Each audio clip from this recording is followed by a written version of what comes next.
Vamos a tomar donde dejamos esta mañana, capítulo 2. Comenzamos en el versículo 6. Y leemos de primer envite los 16 versículos, los 11 versículos, del 6 al 16. Comenzamos esta vez por este lado. Empieza José y seguimos. Capítulo 2, versículo 6 hasta el final, hasta el versículo 16. Muy bien. ¿Por qué tantas cosas? Dice Pablo sobre sabiduría, sobre pensamiento, sobre discernimiento. ¿Por qué? Porque Pablo va a hablar de niños. Y los niños son personas que tienen poco discernimiento. Tenemos varios niños en esta ocasión y es una alegría verlos. Pero vosotros sabéis lo que hacen los niños, cualquier cosa imprevisible. Y una de las cosas que hace un niño es tomar lo mejor que tienes en casa, jugar con él y romperlo. ¿Por qué? Porque no tienen discernimiento suficiente para eso.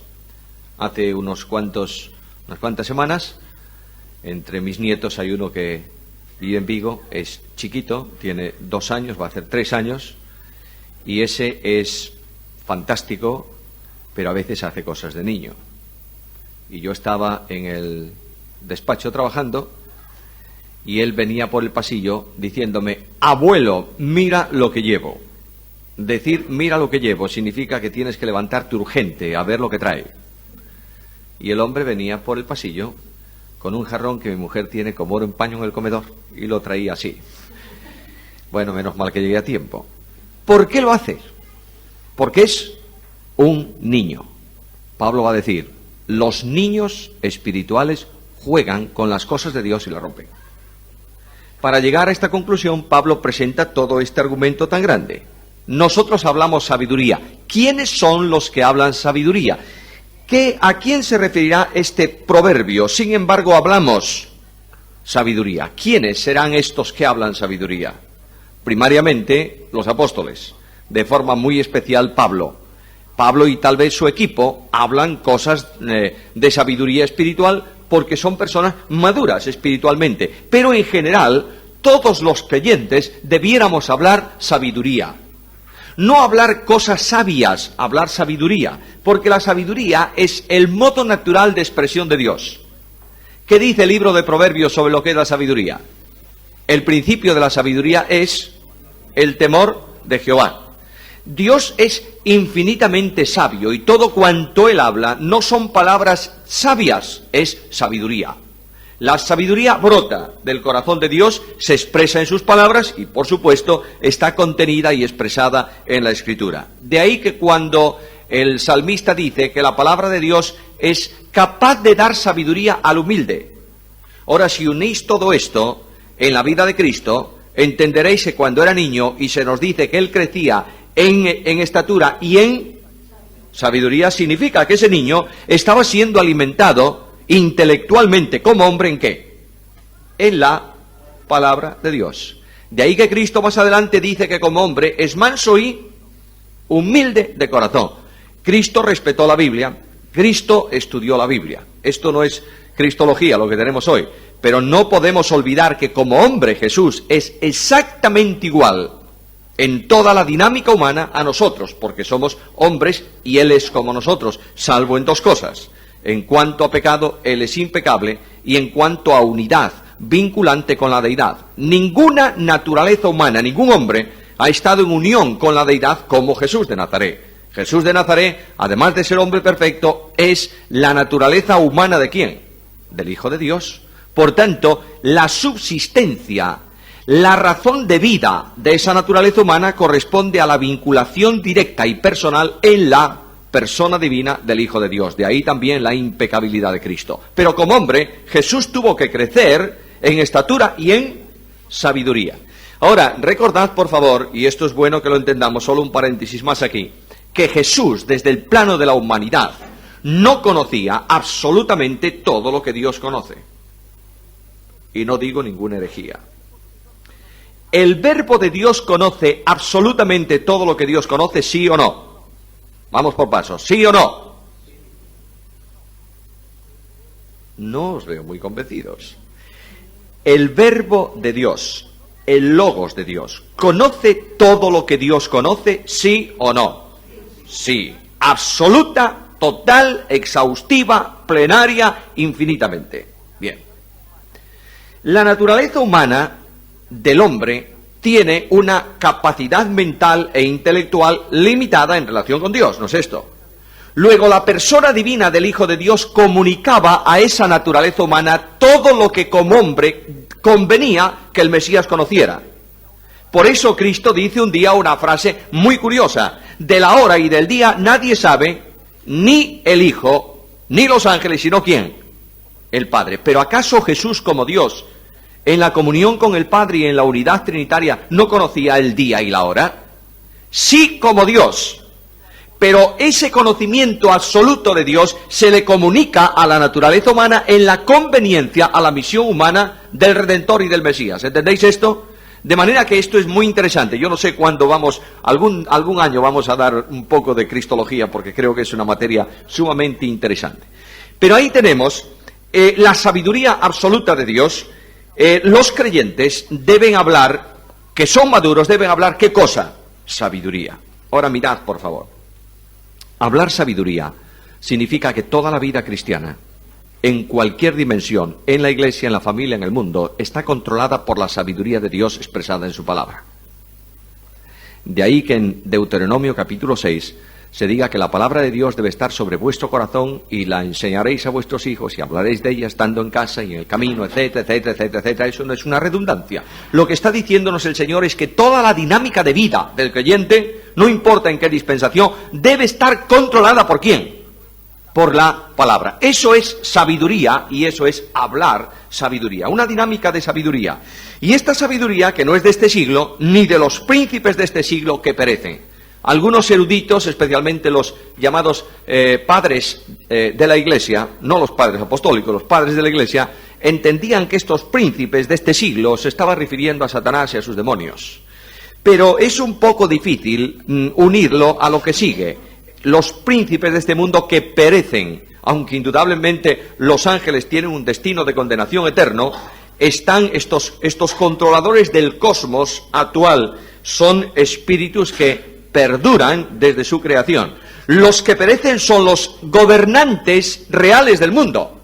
En tiempos de Pablo había gobernadores romanos que no iban a existir siempre. Estos príncipes del mundo, los sabios del mundo, los que controlan el mundo, los filósofos del mundo perecen.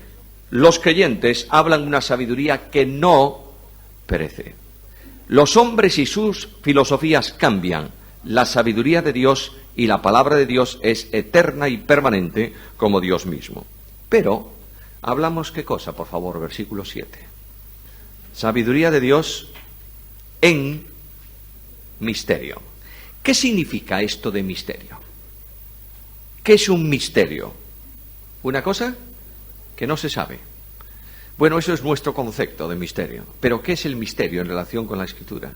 Algo que ha estado oculto y que se manifiesta por comunicación de Dios. La Iglesia es el gran misterio para los apóstoles. ¿Por qué? Porque no está en el Antiguo Testamento. En el Antiguo Testamento no está la Iglesia. No quiero decir con esto de que no haya perspectiva que tiene que ver con la Iglesia de salvación, etcétera, etcétera. Esto está claro. Pero la Iglesia como ente no está en el Antiguo Testamento, es el gran misterio del Nuevo Testamento. Hasta tal punto que en el capítulo 13 del Evangelio según Mateo hay una serie de parábolas del misterio del reino. Quiere decir una revelación oculta que Dios manifiesta y que Dios revela. Lo que hablan ellos es sabiduría de Dios y misterio, sabiduría oculta, la cual Dios predestinó antes de los siglos para nuestra gloria. Está hablando el apóstol Pablo especialmente del evangelio que él estaba predicando. Vamos a ver, ¿el evangelio de la gracia es el mismo evangelio a lo largo de la historia de la humanidad? Sí, no lo dudéis. ¿Es el mismo mensaje? No, es diferente. ¿Noé predicó el evangelio? Sí, y dice la Biblia que él fue pregonero de justicia. Predicó por tanto el mismo evangelio. Cree y será salvo. ¿Es así? Es así. Ahora, ¿era el mismo mensaje que predicamos nosotros? No, porque Noé no tenía la cruz, ni tenía la obra del Calvario delante. Estaba predicando a Cristo en la figura de un arca. Entra, eres salvo. No entras, te pierdes. Se perdieron. Cuando pasamos más adelante, el evangelio que predica Juan el Bautizador, el Bautista, más bien bautizador porque era su oficio, bautista sería su pertenencia. Fíjate que hasta no era de las asambleas este Juan el Bautizador o el Bautista predicaba el evangelio del reino. Ese sí que es el evangelio igual que el nuestro. ¿Por qué? ¿Por qué? Muy bien, pero ¿y qué decía en su mensaje? Primer punto del mensaje de Juan: cree, arrepentíos, etcétera, etcétera. Segundo mensaje de Juan, segundo punto: he aquí el Cordero de Dios que quita. Es el mismo. Luego, este evangelio de Dios que se revela es un mensaje oculto que Dios ha comunicado ¿a quién? A los apóstoles. ¿Recordáis que cuando Pablo escribe la carta a los Gálatas dice que el evangelio que yo os anuncio no lo he recibido de los hombres, lo he recibido de quién? Lo he recibido de Dios. Necesariamente tiene que ser así. ¿Por qué? Porque en el libro de Apocalipsis se dice que el evangelio que un ángel predicaba es una ilustración, una figura simbólica sin duda. El evangelio que predicaba un ángel era el evangelio ¿qué? Eterno. ¿Por qué? Porque como el plan de redención es eterno, el mensaje que proclama el plan de redención, ¿qué es? Eterno. Surge en la eternidad de Dios. Se manifiesta en la temporalidad de los hombres. ¿Comprendemos bien este asunto? De manera que Pablo dice, estamos hablando de una sabiduría. Antes dijo que la sabiduría de Dios es locura ¿para quién? Para los hombres. Y la locura y la sabiduría de los hombres, ¿qué es? Locura para Dios. Yo predico, dice Pablo, un mensaje que es sabiduría, pero que estuvo oculto antes de los tiempos de los siglos. Vamos a ver un texto que lo explique mejor que mis palabras. Carta primera de Pedro, capítulo 1, versículos 18 al 20. ¿Qué dice Pedro? Sabiendo que fuisteis rescatados de vuestra vana manera de vivir, la cual recibisteis de vuestros padres, no con cosas corruptibles como oro o plata, sino con la sangre preciosa de Cristo, como de un cordero sin mancha y sin contaminación, ya destinado desde antes de la fundación del mundo, pero manifestado en los postreros días. Luego, lo que estaba destinado desde antes de la fundación del mundo se manifiesta en el tiempo presente. ¿Era un misterio esto? Sin duda. Dios lo revela por medio de los apóstoles y de los profetas, para nuestra gloria, es decir, para nuestra bendición, la que ninguno de los príncipes de este siglo conoció. Aquí sí que es posible que, aún refiriéndose a personas que ejercen gobierno y autoridad, y Pablo tiene muy en mente los príncipes de este siglo, especialmente dos: Pilato y los sacerdotes o el Sanedrín, el concilio de Jerusalén que condenan a Cristo. Dice que estos no lo habían conocido. No hay que olvidar que en todo el programa de ataque a Jesús y de muerte de Jesús hay un personaje que está detrás. No lo produce él, pero está detrás. ¿Quién es? Satanás. El que tiene gran interés. El que no quiere que se produzca la cruz, pero quiere la muerte del Hijo de Dios e intenta retenerlo en el sepulcro. Bueno, este es otro tema sumamente interesante. Ahora bien, Satanás, que trató de evitar la cruz durante tiempo, se da cuenta que los príncipes de este mundo, a quien él induce para que proclamen y griten crucifícalo, crucifícalo, le crucifican. ¿Por qué lo hicieron? Porque no conocían quién era Jesús. Mirad el versículo. Si le hubieran conocido, nunca habrían crucificado a quién. No dice de la Señor de gloria. No solamente es el Señor que tiene derecho a la gloria es el mismo. Y esto tiene que ver con Dios. Quien fue crucificado en la cruz no fue el hombre Jesús de Nazaret solo, independiente de su deidad. Porque nunca la humanidad de Cristo estuvo desvinculada, separada de la persona divina del Hijo de Dios. Y aquí tenemos un tremendo misterio. ¿Podemos decir entonces que murió Dios? No, Dios no muere. Pero tenemos que decir que el que moría era Dios. Esto sí. Jesús de Nazaret es Dios. Y fijaros que un personaje, un escritor, un teólogo de primera dimensión en el Nuevo Testamento, que es Juan, notáis que Juan en su epístola hace referencia muchas veces a la deidad de Jesús, a la deidad del Hijo de Dios, utilizando el nombre Jesús. Porque quien no cree que Jesús es Dios, no tiene salvación. Y aquí tenemos un grupo de personas en nuestro mundo que se llaman los testigos de Jehová, a quienes los evangélicos con mucho afecto y cariño decimos, bueno, pobrecitos, solamente tienen ese error. Pero si ellos están ciertos en lo que creen, al fin y al cabo adoran a Dios, pues serán salvos. No, Señor, no son salvos. Porque el que no tiene al Hijo, ¿qué pasa? No tiene al Padre. Y el que no tiene a Jesús como Dios, no tiene comunicación de vida divina. Por tanto, no tienen salvación. Alguien me vio con unos ojos raros. Vamos a ver.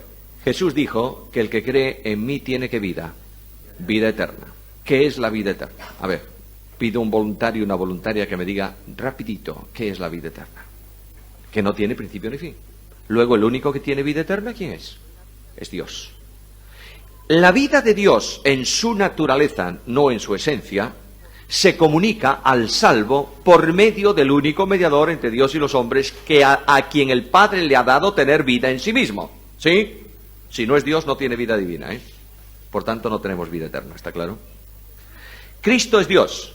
Jesús de Nazaret es Dios, manifestado en carne, es Emmanuel. Ahora dice que si hubieran conocido quién era el que crucificaban, no le hubieran crucificado. Naturalmente, no hubieran querido crucificar a Dios en ese gran sentido, pero lo hicieron. Lo hicieron por ceguera espiritual. No podemos olvidar que Jesús repudió judicialmente al pueblo de Israel y a sus líderes. Y en Juan 12 dice que por esto no podían creer. Es decir, hay una ceguera judicial, porque habiendo conocido al Mesías, dijeron que no era el Mesías, hicieron algo mucho más grave. ¿Qué dijeron del Mesías?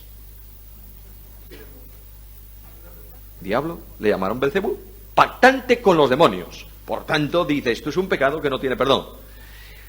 Estos príncipes desconocieron a Cristo. Antes bien, como está escrito, cosas que ojo no vio, ni oído yo, ni han subido en corazón de hombre, son las que Dios ha preparado ¿para quiénes? Para los que le aman. Aquellos no le amaron.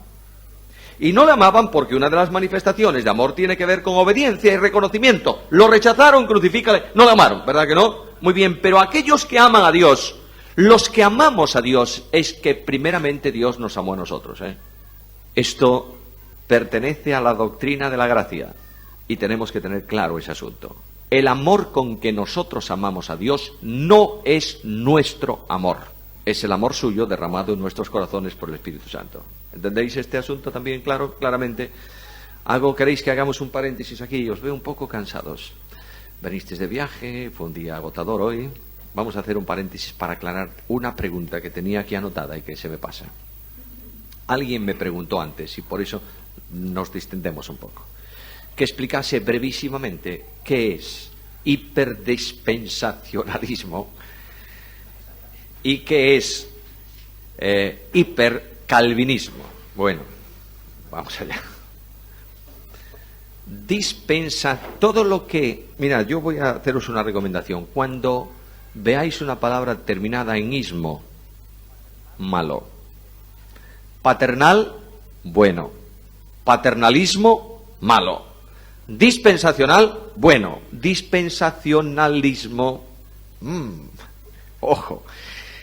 El sistema dispensacional es un sistema hermenéutico de interpretación bíblica, que considera, a la luz de la Escritura, que ha habido distintas dispensaciones. Dispensaciones son modos diferentes en que Dios trató con el hombre a través de la historia. Por tanto, comienzan las dispensaciones de la inocencia de Adán, después de la conciencia. Algunos no entienden así y piensan que hay dos solo, no importa. Antigua y nueva dispensación está bien, pero hay dos, por lo menos. Entonces estamos en un buen sistema interpretativo. Después hay unos pactos, etcétera, etcétera, etcétera. A la luz de esto, en esta interpretación bíblica, uniendo todo esto, se ha llegado a una conclusión. Hay una diferencia en la Escritura, una cosa es Israel, otra cosa es la Iglesia, son cosas diferentes. Por tanto, el sistema dispensacional estudia la panorámica bíblica en razón de esas dos vertientes distintas. Esto tiene una componente interpretativa enorme. Según tú te sitúes, así tiene situada no solamente la historia, sino también la soteriología, la salvación, y también la escatología. Ahora, cuando llegamos a escatología, que siempre nos gusta investigar, los descubridores del sistema dispensacional escatológico fueron los hombres de las asambleas de hermanos, no el Dallas Theological Seminary. Esos son alumnos, no son los profesores. Los hombres como John Nelson Darby Ironside, Eric Sauer y otros muchos estudiaron la Biblia a la luz del sistema dispensacional, que tampoco ellos descubrieron al 100%. Ellos se alimentaron de un libro que se titula El Reino, de un tal Peter. Y ese Peter tomó ese sistema que escribe en su libro de un jesuita español, que fue excomulgado por lo que dijo. Bueno, excomulgado no, retirado de ministerio por lo que dijo, y que se llama Lacunza. Y escribió un libro que se titula La venida del Mesías con esplendor y gloria. Estoy hablando del 1700 y pico, casi 1800. ¿De dónde descubrió Lacunza esto? Del estudio del Cantar de los Cantares. Fíjate qué raro. Dijo Jehová e Israel, Cristo, la Iglesia. De manera que cuando él llegó ahí, comenzó a investigar todas las relaciones entre Jehová e Israel y llegó a una conclusión. Hay pactos, hay promesas, hay tal que tienen que cumplirse. Por tanto, vendrá en el futuro el Mesías con esplendor y gloria y sienta las bases. Ahora, el sistema dispensacional no es un sistema dogmático. Los dogmáticos son hoy en día los teólogos hiperdispensacionalistas. La profecía no es matemática, es panorámica. Por tanto, la profecía te da una apertura hacia el futuro y salvo cosas concretísimas que dice, el reino del sur lo define, salvo eso que tenemos, bueno, es otras cosas, pero vamos, expresiones concretas, salvo eso, da una panorámica, no dogmatices, porque los que han dogmatizado en el sistema se han extraviado. ¿Quién era el reino del norte para los americanos? Rusia. ¿Y hoy dónde está Rusia? Está metiéndose en el occidente, pobrecitos, se le ha caído la teología dispensacionalista ultra. El dispensacionalismo radical comienza, o tiene origen especialmente en un hombre cuyas Biblias tenemos muchos de nosotros y ha sido una gran bendición. Scofield. Scofield elabora un sistema que pasa por encima de John Nelson Darwin y de todos los dispensacionalistas y estructura como una cuadrícula las cosas. Los que están dentro de eso son los que se llaman hiperdispensacionalistas. ¿Qué nombre más raro? ¿Sabéis cuál es la gran diferencia que tienen estos? Para estos, el reino es igual a milenio y milenio igual a reino. Pues no es así. No es así.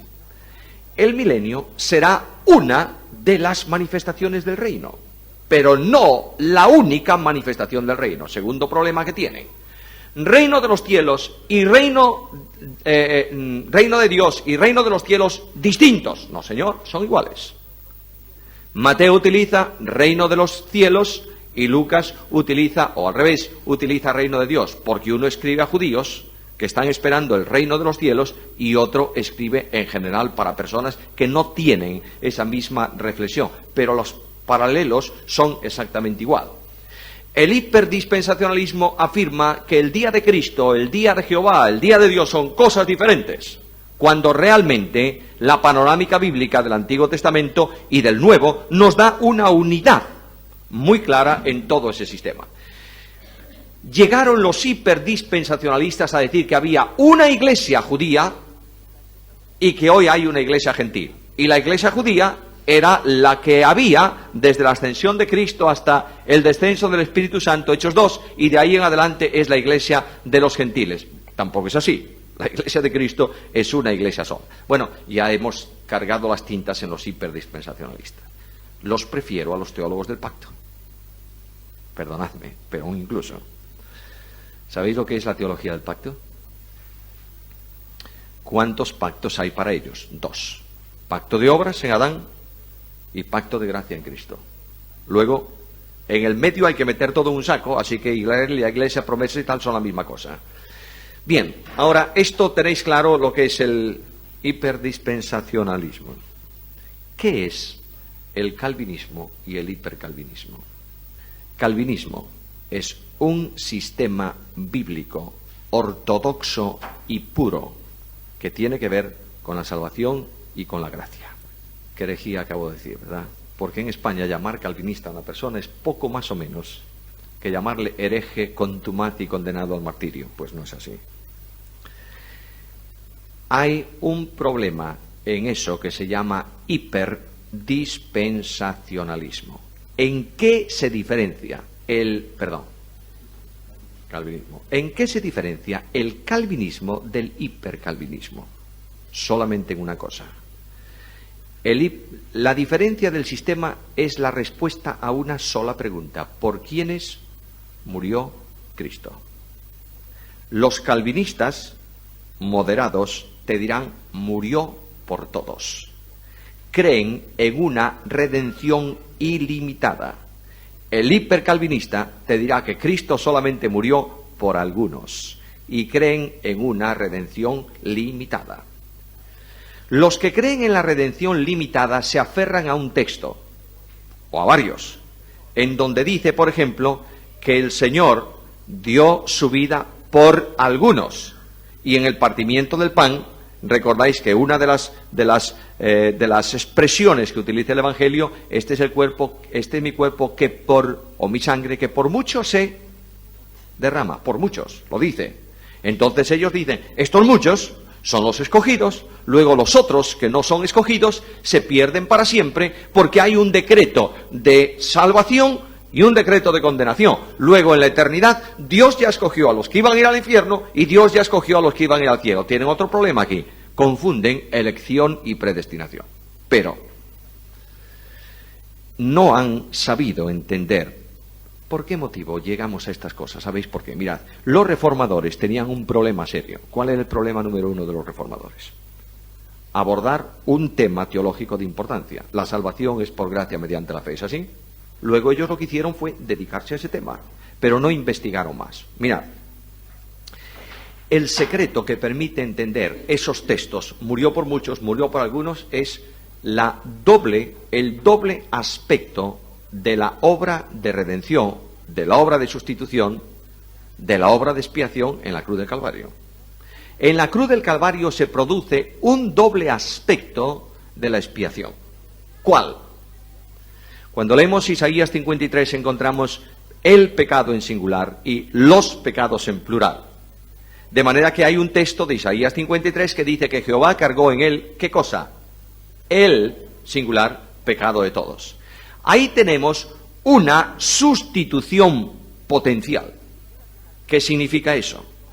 Significa que en la cruz del Calvario Cristo llevó sobre sí el pecado del mundo. ¿Lo dice la Biblia? Sí. Por esa obra sustitutoria, por esa obra expiatoria, por esa expiación potencial, Dios hace salvable ¿a quién? A todos. De ahí que el Evangelio diga: el que quiera, venga, venid a mí los que estáis trabajados y cargados, y al que a mí viene, ¿qué? No le rechazo. Pero hay una expiación virtual.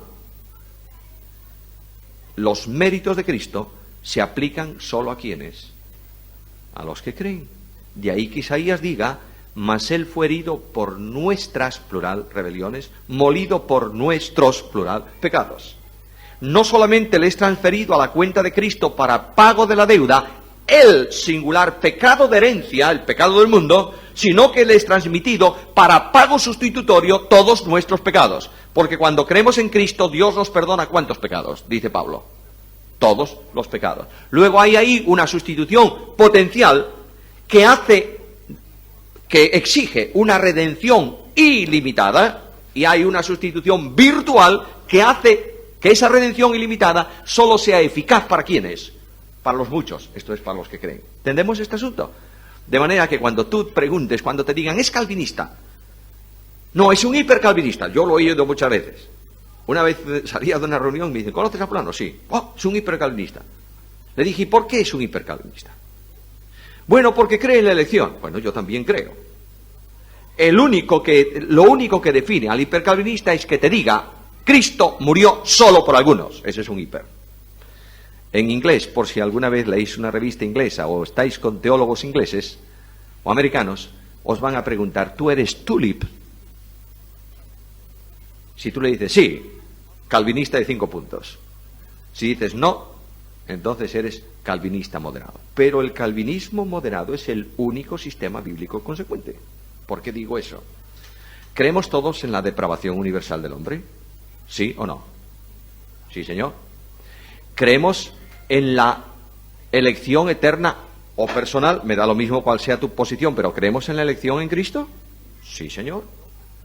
¿Creemos en que el hombre se salva solo por gracia mediante la fe? Sí, lo creemos. ¿Creemos en la seguridad de salvación? Bueno, ya tenemos 4 puntos del calvinismo.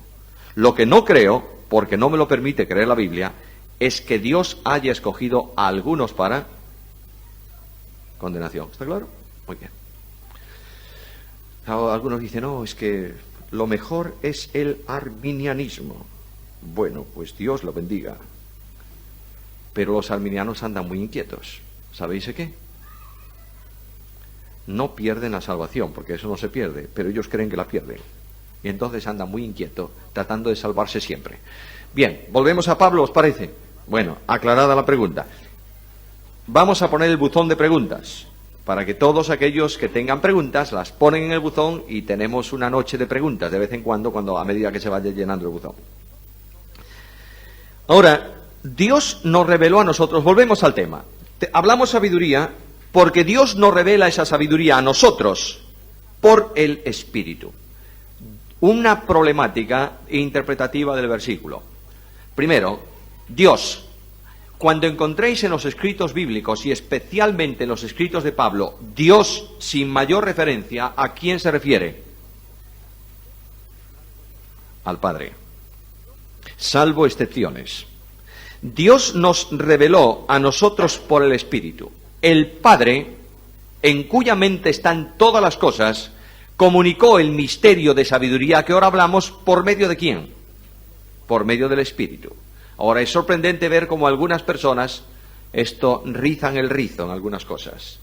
Este Espíritu que hay aquí no se refiere en absoluto a la conciencia personal de la primera persona de la deidad, del Padre. Se refiere al Espíritu procedente del Padre. ¿Quién es el Espíritu procedente del Padre? Bueno, hay que estudiar neumatología, no hay duda. ¿Quién es el Espíritu procedente del Padre? El Espíritu Santo, la tercera persona de la deidad. De manera que el Espíritu de Dios, que aquí nos revela, lo revela el Espíritu Santo. ¿Por qué? Porque el Espíritu escudriña todo, aún lo profundo de Dios. Mirad, en tiempos del Señor Jesús, el Señor Jesús le estaba enseñando cosas a los discípulos. Los discípulos eran personas enormemente duras de cabeza. No entendían nunca nada. Veis las parábolas de Cristo. Cristo enseña una parábola e inmediatamente después de la comida los discípulos, oye, ¿qué quisiste decir con aquello? Explicación, vuelta a preguntar. Y cuando están en la última cena, capítulos 14 al capítulo 16 del Evangelio según Juan, cuando están en la última cena, el Señor les está explicando cosas y cosas y cosas, y de pronto el Señor se da cuenta, primero, que no le atendían, segundo, que no entendían. De modo que cuando está con todo aquel asunto del lugar que prepara, etcétera, etcétera, ¿qué es lo que le pregunta Felipe? Señor, solo una cosita.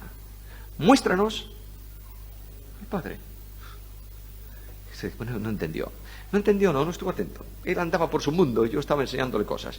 Y Cristo en aquel capítulo dice, mirad, cuando venga el Consolador, a quien el Padre enviará en mi nombre, Él os enseñará ¿qué cosas? Todas las cosas. Y os conducirá a toda verdad. Va a tomar de lo mío, porque yo soy el que conozco en plenitud el pensamiento, la revelación de Dios, y os lo hará saber. Aquí lo tenéis. El apóstol Pablo dice que el Espíritu, cumpliendo esa misión, nos ha revelado todo lo profundo de Dios, porque Él conoce todo eso. Porque ¿quién de los hombres sabe las cosas del hombre, sino el Espíritu del hombre? Espíritu aquí tiene que ver con la parte íntima del hombre, no solamente con una de las divisiones del segundo aspecto de la persona. La Biblia habla del hombre como un ser bipartito, tripartito, polipartito. ¿Cuál es tu posición? ¿Qué crees? ¿Que el hombre es un compuesto tripartito de 3 partes, bipartito de 2 partes o qué? Tripartito. ¿Por qué? Muy bien. Fantástico. ¿Puedo añadir un par de ellas más, por favor? Si no os importa. Corazón, Alma, mente, espíritu, corazón. Estoy hablando de una parte espiritual. ¿Puedo añadir una más? ¿Y qué más? Y corazón y mente, y en la antigua versión riñones, ¿o no? Me parece muy bien que creáis que el hombre es un ser tripartito, me parece perfecto. La Biblia presenta al hombre en una teología bíblica sin prejuicios así. Parte material y parte inmaterial. Esta parte inmaterial se divide en espíritu, alma, cuerpo, mente, corazón, riñones, que tienen que ver con elementos que integran la parte espiritual del hombre. Cuando Pablo dice que todo vuestro ser, espíritu, alma y cuerpo, está hablando de la parte externa visible y la parte interna que conduce y produce emociones. Por eso utiliza esas dos partes, esos tres conceptos. Mirad, tenemos que saber cómo funciona la parte inmaterial para producir acciones al exterior.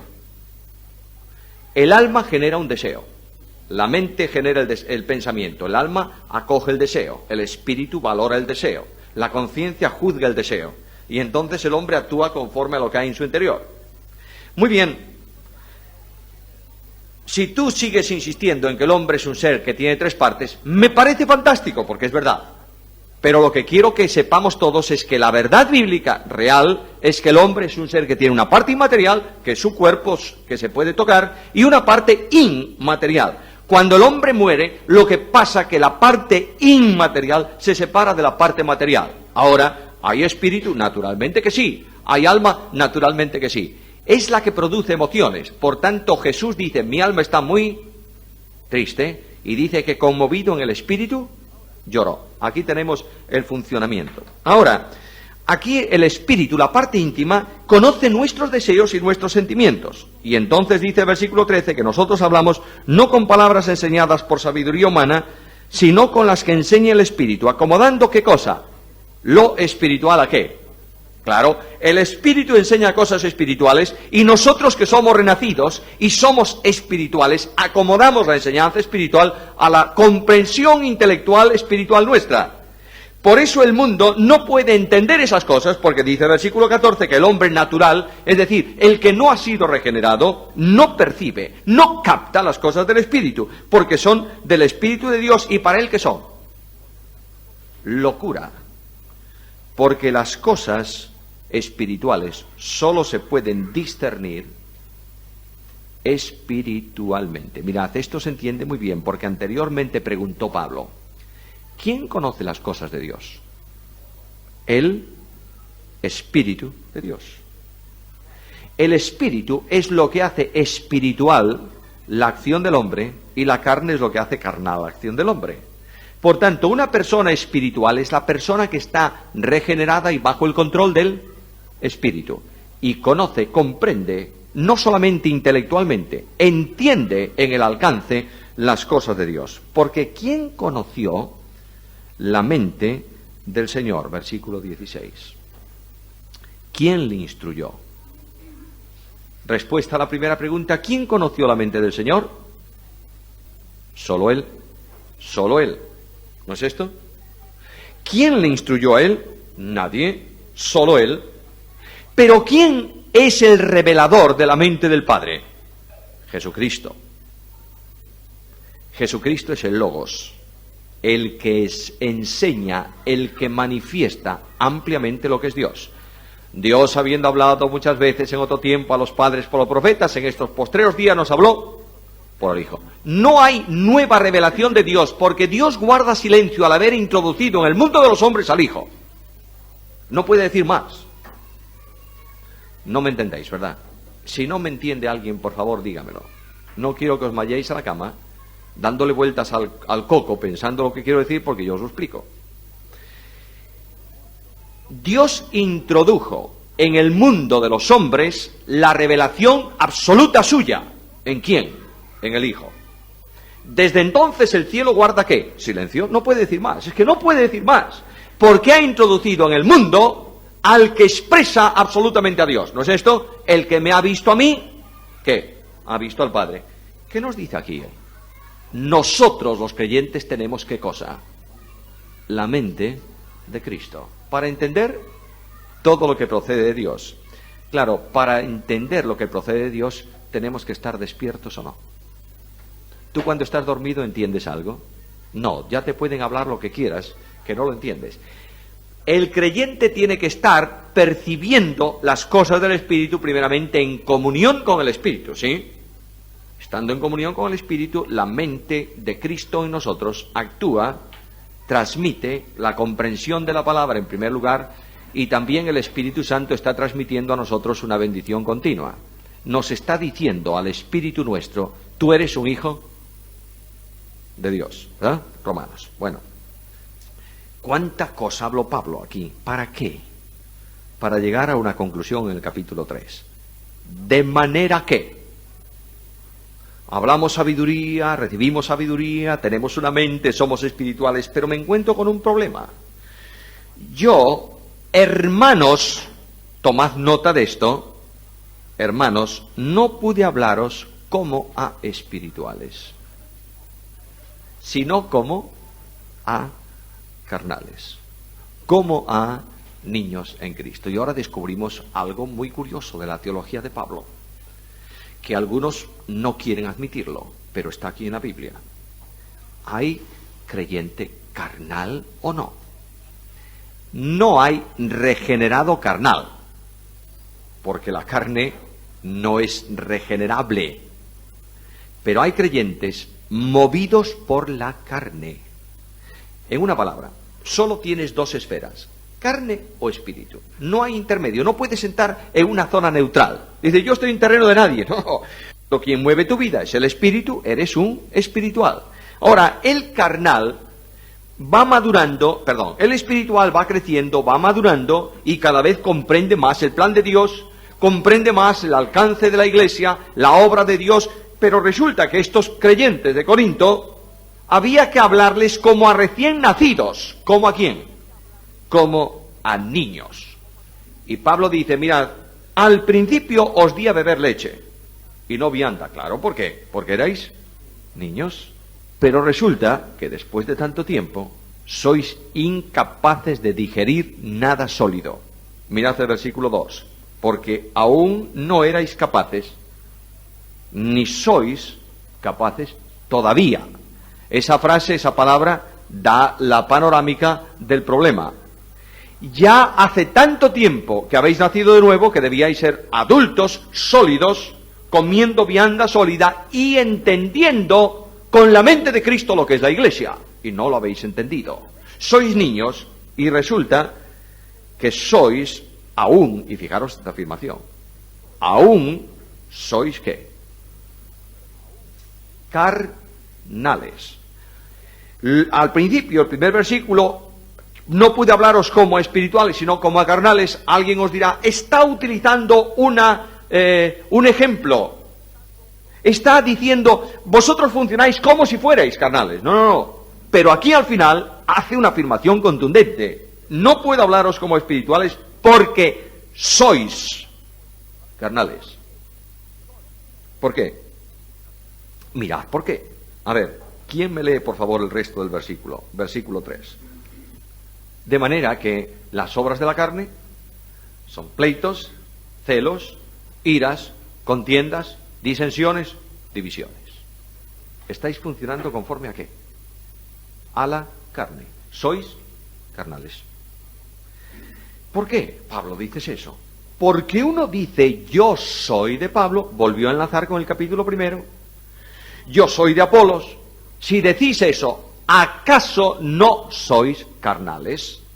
Un hombre espiritual entiende que solamente somos en Cristo. Y que Pablo y Apolos y los demás son ministros ¿de quién? De Cristo. Ahora mirad lo que dice Pablo. ¿Qué pues es Pablo y qué es Apolos? La pregunta es contundente. ¿Vosotros estáis siguiendo a quién? ¿A quién? ¿A señores de la Iglesia? No. Pablo y Apolos son servidores por medio de los cuales, instrumento por medio de los cuales habéis creído. Luego, no tienen ninguna posibilidad, ni razón, ni derecho de ser señores vuestros, porque son criados administradores del único Señor. ¿Comprendemos bien ahora el alcance de lo que os decía esta mañana? No sigamos a los hombres, por favor. Porque el hombre más grande en la historia de la Iglesia no es otra cosa que un servidor de Cristo. ¿Entendemos bien este asunto? Esto sería una lección interesante también para nosotros. Pero habéis creído, y eso según lo que a cada uno concedió el Señor. Y ahora Pablo va a decir, mira, la obra del Señor, repartida en ministerios y puestos en esos ministerios a los ministros, es decir, a los servidores, cada uno tiene actividades diferentes. Yo planteé, ¿qué significa esto? Significa, yo prediqué la palabra del Evangelio. En la parábola del sembrador, la semilla que se echa en la tierra, aunque yo creo que esa parábola se puede utilizar también para creyentes, es una enseñanza para creyentes, no solo para inconversos. Pero bueno, eso es otro asunto.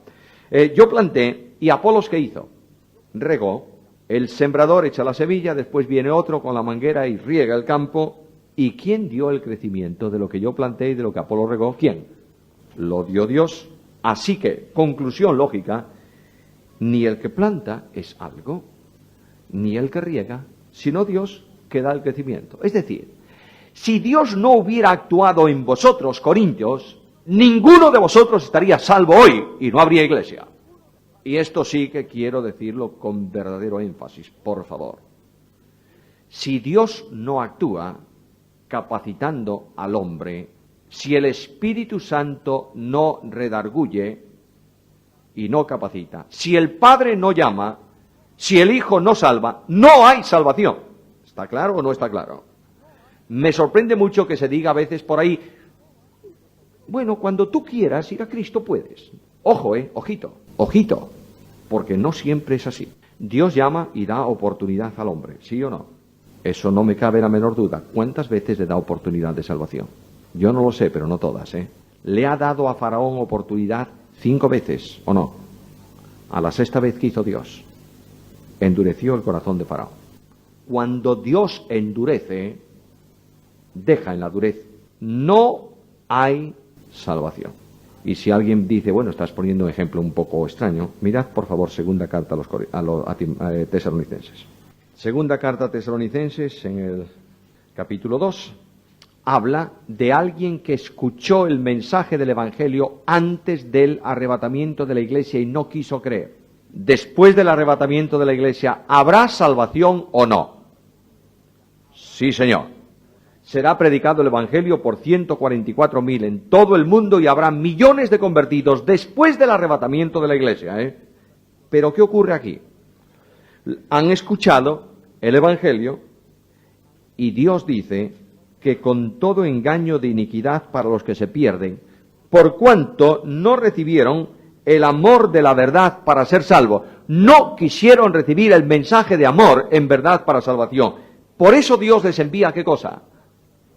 Un poder engañoso para que crean la mentira a fin de que sean condenados todos los que no creyeron a la verdad, sino que se complacieron en ¿quién? Dios envía, reprueba, afirma la rebeldía y esas personas no tienen ¿qué? Digámoslo, no tienen salvación. Es muy serio este asunto. Ahora, el apóstol sigue diciendo, cada uno de los que están trabajando recibirán una recompensa diferente. Dice, somos iguales en cuanto a servicio. Las recompensas serán diferentes. Cada uno recibirá recompensa porque nosotros somos colaboradores de Dios. Estamos en las labores. Colaborar significa trabajar juntos. Estamos trabajando juntamente con Dios porque somos sus instrumentos. ¿Y vosotros qué sois? El campo, la labranza de Dios y el edificio de Dios. Ahora Pablo, yo creo que a Pablo le gustaba más los edificios que el campo. No sé por qué me da esa impresión. Además, Pablo está escribiendo una carta a creyentes que están en una ciudad donde hay edificios impresionantes. Los edificios de los templos griegos son una maravilla. Aún hoy se pueden ver derruidos muchos de ellos, pero están ahí. Dice, conforme a la gracia de Dios que me ha sido dada. ¿Qué tipo de gracia es esta a la que Pablo se refiere? ¿La gracia de salvación? Bueno, pero ¿qué gracia de Dios me ha sido dada? Bueno, la predicar el Evangelio realmente no es una gracia, porque eso es una obligación para todos. Pablo dice aquí, me ha sido dada una gracia. ¿Qué gracia? el apostolado. La gracia en ese sentido es el don que él recibió, se menciona en varios lugares. Recibí una gracia, por tanto, como perito arquitecto, dice, vosotros sois labranza, sois edificio, yo soy un perito arquitecto. ¿El arquitecto quién es? Dios, yo soy el aparejador de la obra, es lo que dice aquí el texto. Como perito arquitecto, ¿qué puso? El fundamento. ¿Y quién es el fundamento? Cristo, predicado por Pablo en el Evangelio. Y otro, a lo mejor Apolos o cualquier otro, edifica ¿sobre qué? Sobre el fundamento que está puesto. Edifica. Pero dice, oye, ojo, cada uno de los que edifican, mire cómo lo hace. Bueno, el versículo permite dos interpretaciones, sin duda. Ya veis, como esta mañana decíamos que la doctrina general permite en ocasiones dos interpretaciones. Voy a darlas. Escoged la que os parezca mejor. ¿Quién es este? Cada uno mire cómo sobreedifica. En principio, debe estar refiriéndose por todo el entorno ¿a quién? A los siervos de Dios que están edificando. Uno planta, otro riega, etcétera, etcétera, etcétera. Dice, ojo cómo lo hacen. Porque aunque son siervos, tendrán que dar cuenta ¿a quién? Al Señor. Podemos extenderlo a cada uno de nosotros. Porque nosotros estamos también edificando. Con nuestros dones estamos edificando a los demás, por tanto estamos trabajando en el edificio de Dios que es la Iglesia de Jesucristo. Mira cómo lo haces. Mira cómo lo haces. Pablo escribió una carta, dos, pero escribió una de ellas a Timoteo con un propósito muy curioso. La primera carta a Timoteo. Recordáis que Pablo le escribe, mira Timoteo, ten cuidado cómo haces para reconocer a los ancianos, mira que sean así, etcétera, etcétera, etcétera. Ten cuidado con las viudas que están en la lista de beneficencia de la Iglesia, que solo sean aquellas que son mayores, que enseñan a las jóvenes, etcétera, etcétera, etcétera, etcétera. Mira. Y a última hora Pablo dice, bueno, mira Timoteo, no me interesa tanto cómo va a funcionar la Iglesia, sino cómo funcionas tú dentro de la Iglesia. Todo esto te escribo, aunque tengo intención de verte pronto, para que sepas cómo debes conducirte en la Iglesia. Mira cómo estás. Cada uno mire cómo sobreedifica. Porque nadie puede poner otro fundamento que el que está puesto, el cual es Jesucristo. Ahora, dos cosas importantes. Pedro dice que el edificio donde nosotros estamos, que es la Iglesia de Cristo, es un edificio que crece. ¿Sí o no? ¿Vosotros visteis crecer alguna vez un edificio? A ver, un edificio grandote de Madrid, la Torre de España. Torre España. ¿Cuánto tiempo hace que se construyó eso? 82. ¿Cuánto creció desde entonces? Yo no he visto ningún edificio que crezca, pero la Iglesia crece porque la Iglesia está formada por piedras vivas que crecen. ¿De dónde reciben las piedras vivas la vida? Del fundamento, que tiene vida en sí mismo. De ahí que Pedro diga, allegándose a él piedra viva, vosotros como piedras vivas. Allegarse significa estar en contacto con, no en la proximidad, sino literalmente en la comunión. De manera que la piedra fundamental tiene vida y las piedras que éramos muertas, frías, son tomadas y puestas encima de la piedra viva, y la piedra viva le comunica ¿qué? Vida a cada una de ellas, y como son vivas, necesariamente un cuerpo vivo ¿qué hace? Crece para ser un templo santo en el Señor. Aquí dice Pablo, mirad, la idea aquí es un tanto diferente, pero es esencialmente la misma. Estamos trabajando en un edificio. Miremos cómo sobreedificamos, tengamos mucho cuidado, y además miremos qué materiales usamos en el trabajo. Y aquí dice que si sobre el fundamento alguno edificare, ¿qué? Oro, plata, piedras preciosas. Para nosotros, piedras preciosas, ¿qué son? Brillantes, diamantes, zafiros, rubíes, etcétera, etcétera. ¿Qué ocurre si tú arrimas un diamante a un fuego? Se quema porque es carbono. ¿Se referirá a esto? ¿Va a hablar de fuego? No. Piedra preciosa son las piedras sólidas, granito, en que se construye un edificio sólido. Tú le arrimas fuego al granito. Oye, yo no sé si a muchos miles de grados se derretirá eso, yo no lo sé, pero va a mantenerse. ¿Qué ocurre si le arrimas fuego a una piedra caliza? Se hace polvo. Mirad, aquí entendemos pasajes del Antiguo Testamento. El libro de Nehemías, a Nehemías le dicen aquellos enemigos suyos cuando estaba construyendo el muro de la ciudad, dice, levantará las piedras ¿de dónde? Del polvo. ¿Por qué? Nosotros nos quedamos tan panchos. Estarían enterradas en la tierra. Pues no dice eso. Eso no es el texto. ¿La ciudad de Jerusalén fue quemada o no? ¿Por Nabucodonosor, por el ejército en la última invasión? Sí. ¿De qué son las piedras en que está construido el muro de Jerusalén? Piedras calizas, porque no hay otras por allí. ¿Qué pasa cuando le arrimaron el fuego? Se han deteriorado y muchas de ellas se volvieron polvo. Por eso decía, van a levantar del polvo. No tenía necesidad. El muro se levantó también por el poder de Dios. Pero aquí dice, mirad cómo trabajáis. Oro es figura de deidad. Plata, figura de salvación. Piedras preciosas, elemento sólido sustentante. ¿Quién es la piedra preciosa fundamental del ángulo? Cristo. Luego lo que está diciendo es que el trabajo de estos en la iglesia procede ¿de dónde? De Dios. Cuando tú estás trabajando bajo el control de Dios, en el poder del Espíritu de Dios, es una obra que perdura. Pero alguien dice Pablo, ahora bien, hay otros que edifican sobre ¿qué?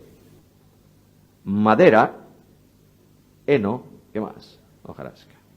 ¿Qué ocurre cuando tú arrimas fuego a la madera, al heno, a la paja, a la hojarasca? ¿Qué pasa? ¿Se quema o no? Pues claro que sí. ¿Sabéis lo que dice Pablo aquí? Obra que solo es fachada. Hay mucho de esto. Mucha fachada. Hay personas que te impresionan con la gran obra que están haciendo. ¿Sí o no? Hay reportajes espeluznantes, digo yo. 5 de estos dejan chico a Pablo. Pues no es así. Es todo pantalla, todo aparato. Mirad, voy a deciros algo que debemos recordar. Lo importante no es lo que tú haces para el Señor.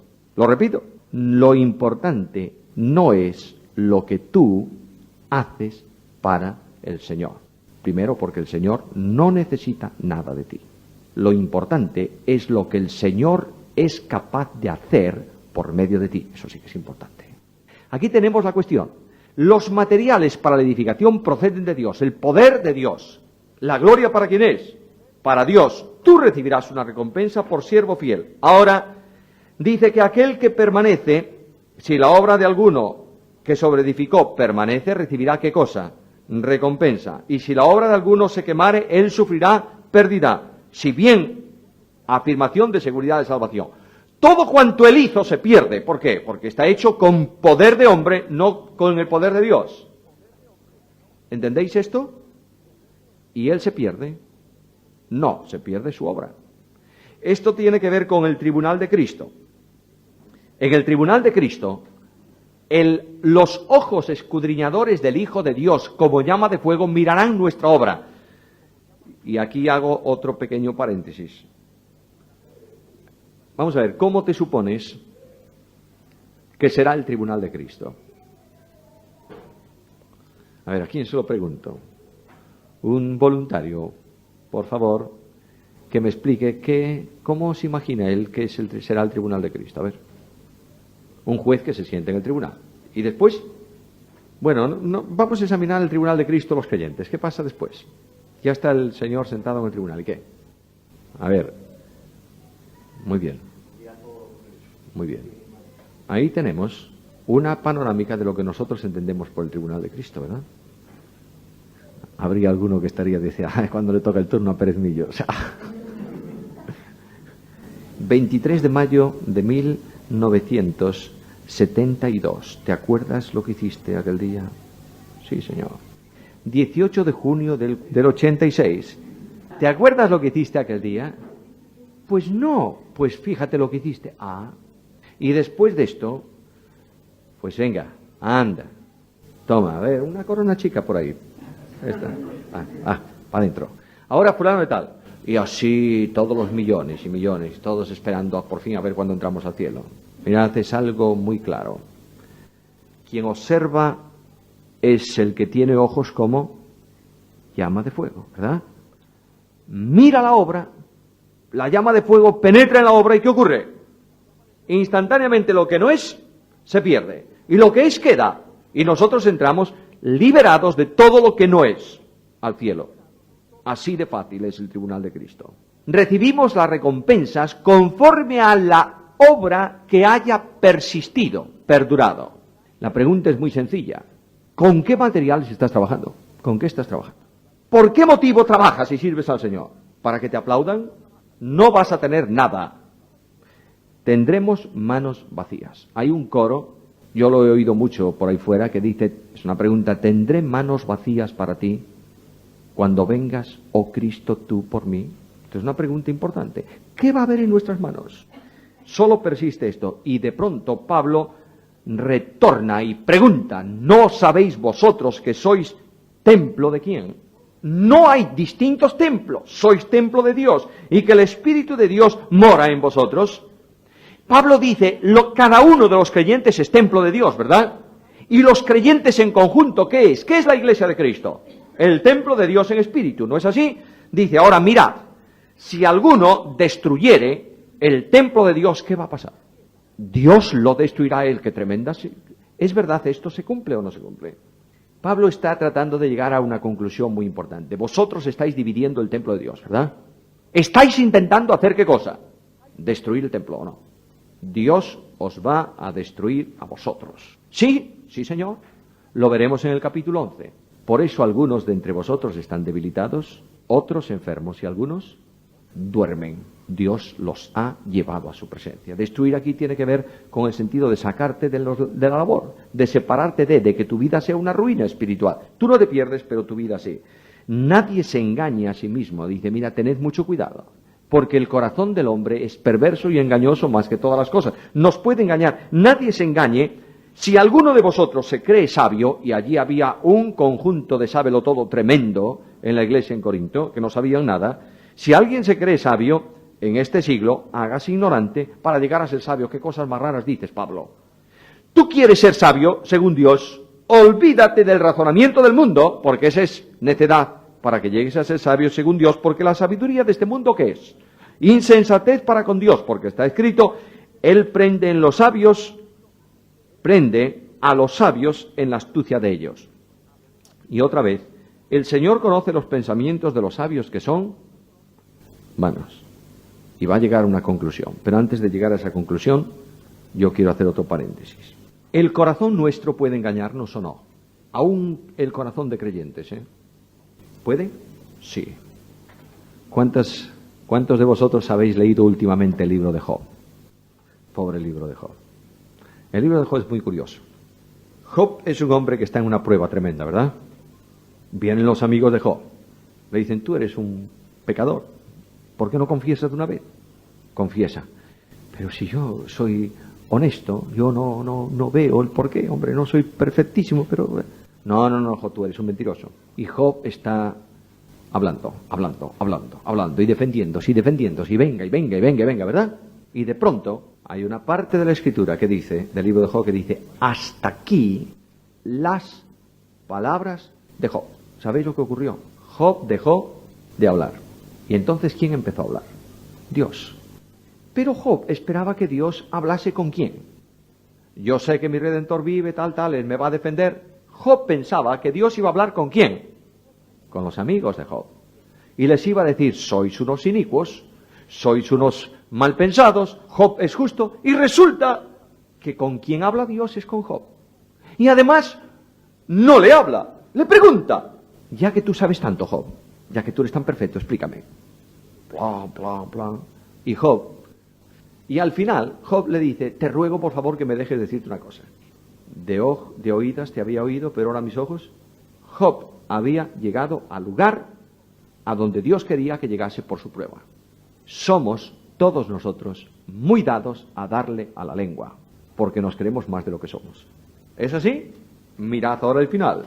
Así que ninguno se gloríe en quién, en los hombres, porque todo es vuestro. Ahora es sorprendente este versículo. Mirad qué cosa más interesante dice Pablo. Pablo argumenta, bueno, es el Espíritu de Dios en Pablo, pero mirad qué cosa más interesante. Yo soy de Pablo, de modo que me sujeto. Si yo soy de Pablo, ¿qué es Pablo para mí? Mi Señor. Es el que manda. Yo soy de Pedro, yo soy de Cebas. Dice, pero qué necios sois, qué chiquillos, qué poco sabios, porque todo es vuestro. Sea Pablo, sea Apolos, sea Cefas, sea el mundo, sea la vida, sea la muerte, sea lo presente, sea la porvenir. ¿Por qué sois tan chiquillos que queréis tener a Pablo por jefe cuando todo es vuestro, incluyendo Pablo? ¿No es una necedad, sí o no? Todo es vuestro, ¿por qué causa? Porque vosotros sois de Cristo. Y Cristo es Dios. ¿No creéis que es una necedad? Primero, dividir la iglesia, buscando líderes, sujetándose a ellos, cuando todo es vuestro. ¿No os dais cuenta? Estáis perdiendo el tiempo de trabajar y edificar la iglesia de Dios, porque el que no edifica, ¿qué? Destruye. Pobres niños infantiles. Todo es vuestro. Se me ocurre una cosa y termino. Faltan 2 minutos, ¿eh? Prometo solemnemente terminar los estudios en punto.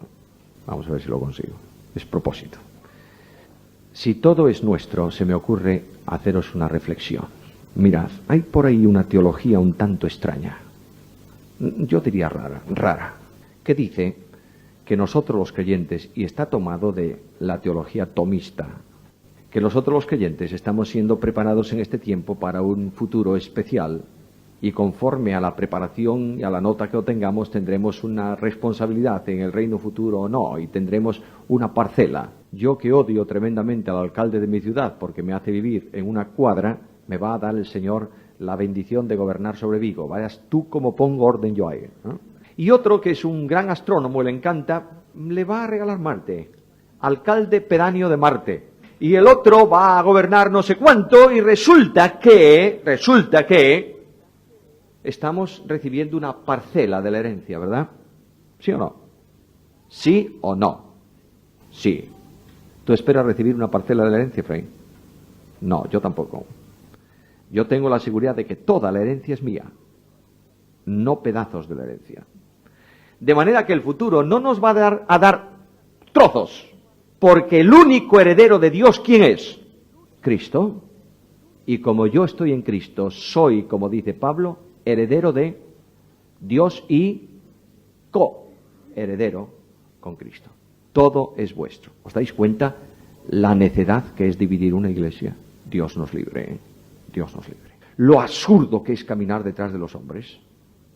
Los hombres de Dios merecen nuestra gratitud, nuestro afecto entrañable y nuestra oración en su favor. Punto. En la Escritura dice que miremos a los hombres a la labor de su obra e imitemos, ¿qué cosa?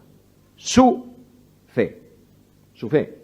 De manera que lo que tenemos que hacer nosotros es orar por nuestros líderes, adorar a Dios por lo que Él hace y agradecerle los hombres y las mujeres que Él da para su iglesia en su servicio. Y nosotros tenemos un compromiso, ¿seguir a quién? A Cristo.